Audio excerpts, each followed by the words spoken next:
What if you, day in and day out, are doing things and making decisions that, unbeknownst to you, are adding anxiety to your life, deepening any depression, and even leaving you less fulfilled each day that goes by? Sounds great, right? No! God, please, no! No! I know this might sound crazy, but what I want to walk through today is something that I'm quite certain was not on your radar, though maybe it should be. I want to talk about something that causes you to behave the way you do, though maybe it shouldn't. And I want to talk about something that you have deep down inside of you that needs to be addressed, even though you and everyone and everything around you is trying to suppress it.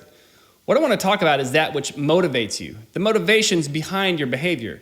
Now, I'm talking about what's below the surface, because many times what's pulling the strings behind our behavior, the decisions you make, the actions you take, are subconscious. And this I can promise you, if you hear me out, you, not me, but you can change your life for the better. Why? Because any motivation I can give you is simply here today and gone tomorrow. But if I can give you a tool or a strategy to motivate yourself, then dang, that kind of motivation is actually worth something. Yes! Yes! Yes! The Illuminati figured that out months ago. That's another one. A few months ago, I put a video out there talking about success. What is it and how do you get it? In the beginning of that video, I asked you to mentally rewind and go back to when you were in first grade. Now, I'm again going to ask you to reference that early part of your life, but this time for a different reason. See, when you were in kindergarten, or maybe even first grade, you were a creative problem-solving being. Schooling hadn't necessarily taught you much yet, but culture hadn't necessarily broken you down just yet. So what do I mean? Well, in kindergarten or first grade, if the teacher put some puzzle, math, or word challenge out in front of you, you were ready to conquer. In fact, you weren't just ready, you were excited. You were motivated by nothing other than yourself, wanting to conquer whatever it was in front of you. There was this internal motivation to solve or achieve. Now, even today, some tasks that you come across push for that same type of response, the default response of your 5-year-old you, but not all of them, not even most. And you can tell which ones get that naturally motivated response I'm talking about because you genuinely feel good when you're engaged in and complete that task. So what happened? Well, by second grade, things were already starting to break down. I'm saying this because that is what hundreds and hundreds of studies have shown us. This is the age where natural intrinsic motivation starts to get suppressed. Because by this time, we've encountered enough if-then reward scenarios to plant the beginnings of a new motivational system. One based on extrinsic motivational values. The if I do this, I get this. If I get an A on my math quiz, I get a gold star. If I get a gold star, I get to take that home to my parents and they'll congratulate me. These all seem like harmless interactions or well-intended events, but there's a deeper problem developing. It's the if I do this, then I get this reward, an external reward, some reward that is outside of ourselves. This is where extrinsic motivation comes from. It promises something external on down the line. And in the vast majority of cases, those situations in life that are fueled by extrinsic motivation overpromise and underdeliver. Essentially, it's like 2 steps forward and 3 steps back. Let me give you an example. Years ago, Stanford University conducted a study on a group of young children. They gathered up all the kids at school that liked to draw, and then they separated this group into 2 groups. Both groups were made up of kids who, instead of running out to play at recess, simply preferred to sit and draw in their spare time. In one group, the researchers would award the kids gold stars on their drawings, and this made that group of kids feel good about their drawings. In the other group, they gave no gold stars and awarded them nothing. They just let them draw however they wanted. And then, over time, they stopped giving gold stars to the group that they had previously been giving them to. And very soon, the kids that early on received the stars that weren't getting them anymore stopped drawing. And the group that never received gold stars continued to draw in their free time. So what happened? How can it be that kids that used to love drawing in their free time simply quit drawing? How is it that kids that were once rewarded for their creativity stopped being creative? Something very powerful must have happened.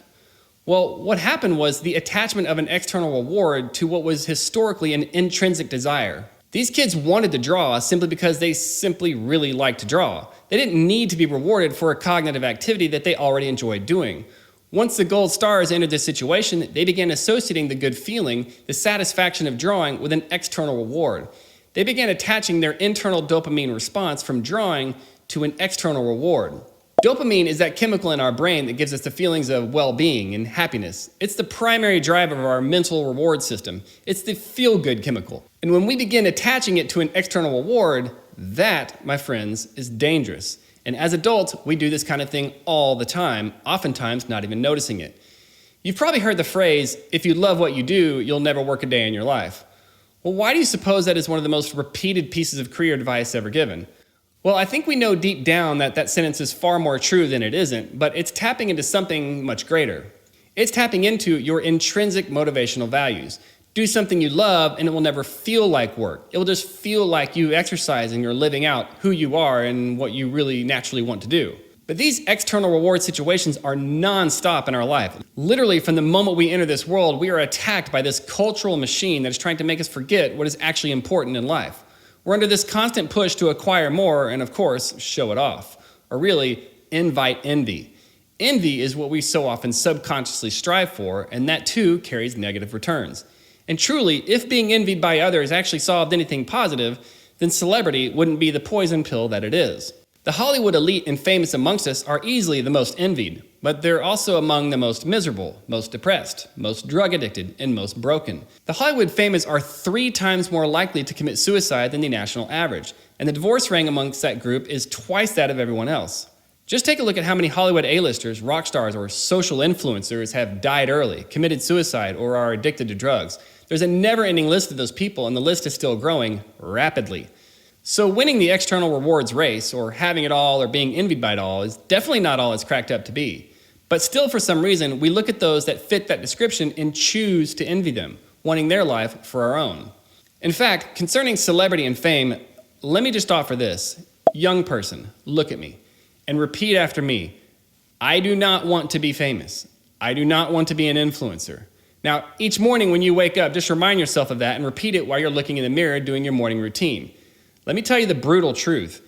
You can't handle fame. You just can't. You can't handle the attention that celebrity, fame, and the false glory of influence will bring your way. How do I know this? Well, because you probably won't go 1 week without hearing about some influencer that just committed suicide, or a celebrity that had a drug overdose, or someone famous having their next catastrophic breakdown. It happens day in and day out. Why?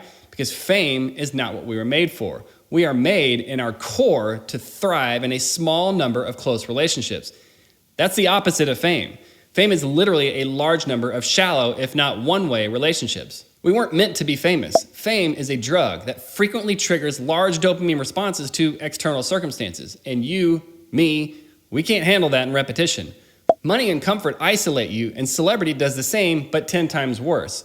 So why on earth would you long for that kind of life? I'll move on. I think if we truly analyzed our lives, brutally honestly analyzed our lives, we would find a whole host of daily interactions, events, decisions, even multi-year-long endeavors that are motivated by extrinsic values that exist for that future acceptance among social circles attached with the invitation to envy. Something broken inside of us, most of us, is constantly looking to play that next card that says, envy me. It's purely extrinsic, and unfortunately, it's purely poison. There's a story in the world's best-selling book of all time about this cursed city. And in this city, a group of possessed pigs walked down the hill into the lake, continued into the water, and drowned themselves. What living being walks down to the water and instead of taking a drink, walks into a point that is over their head and drowns themselves? The first time I heard this story, I was like, that's insane. It's beyond comprehension. However, we the people seem to be walking down to the water ourselves, but it just looks a little bit more like this. Dipping our head into the well of social media, reaching for acceptance, passing out invitations to be envied, and we're drowning, literally suffocating. Yet somehow we do this on purpose. This is just one example of how this plays out in our lives. But why do we do this? Well, we've been enticed. We've entered what's called the dopamine loop, the infinite scroll. If you've never heard of these two terms, I beg you to get familiar with them. But we get in this water because of the promise of some reward, a dopamine reward. I'll just scroll a little bit more because I believe I'm about to see something that satisfies. And just so you know, the infinite scroll hasn't been around all that long. Ozzy Raskin, the man, well, I'm not a biologist, but I think he's a man. Oh! Oh, beautiful! He invented the infinite scroll. That content will simply keep scrolling forever. See, that's really a pretty new concept. When you read a newspaper, a magazine, or even watching something on TV, there are stopping cues. You finished the article, the section, the show. You finished it. It's time to move on. Historically, there have always been stopping cues until recently. Social media has worked really, really hard to remove those stopping cues. There is no end. You can't finish. This is why content isn't delivered in chronological order. It's why there's an algorithm to mix up the content. You're not finished. There's an infinite amount just waiting just beyond the current scroll. It's the same reason why the next episode on Netflix auto starts in like 2 seconds. And companies now know that exploiting the dopamine loop produces bigger profits. Raskin estimates that his infinite scroll invention wastes about 200,000 lifetimes per day. This is just one example of extrinsic motivational values guiding our life. So why is it so important to identify the extrinsic motivation in your life? Well, because inside of you, there's a war going on, a war between intrinsic values and extrinsic values. And the more you are driven by extrinsic values, the more your intrinsic values are starved and the more likely you are to become depressed and anxious. And this isn't my opinion. This is what leading psychologists through hundreds of replicated studies performed all over the world has found. Consider this. No one on their deathbed will think about all the stuff they bought, money they earned, fame they achieved, prestige they developed, or likes and comments they acquired. Those are all extrinsic rewards. What those on their deathbed think about are the real moments of connection, true relationships. Those that had an impact on them, those they loved, and those that loved them back. The relational you matters far more than you could possibly imagine.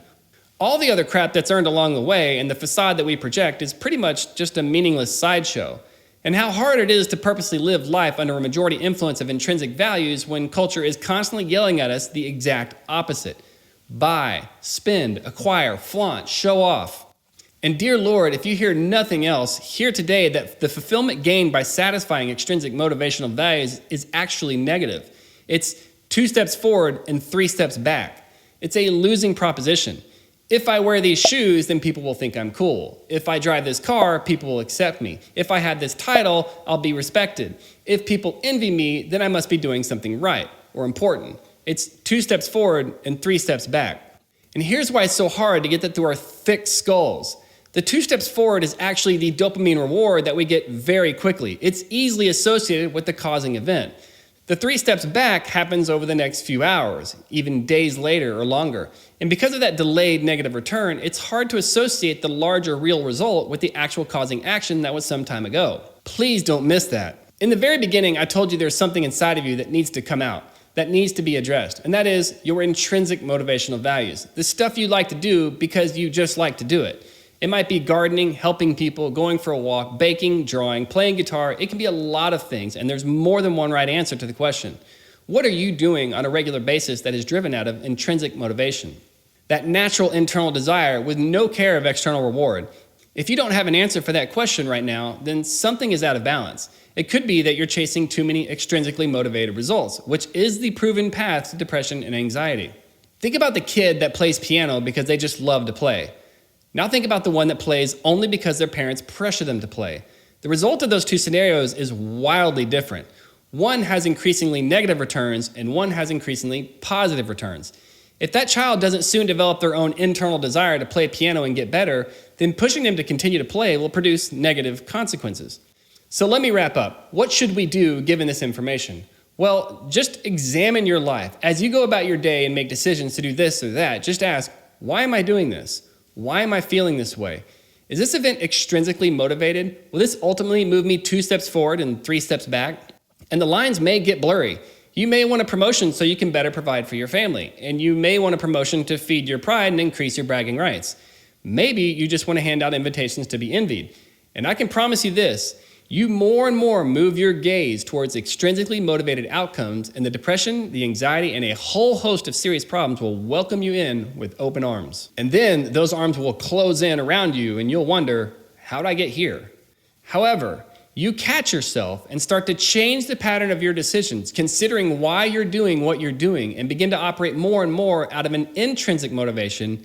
Now you're really going somewhere. And the result will be 100 times more beneficial to you and those around you. Hey, thanks for watching. If you made it this far, hit that like, subscribe, and ring that bell for me. Take care, y'all.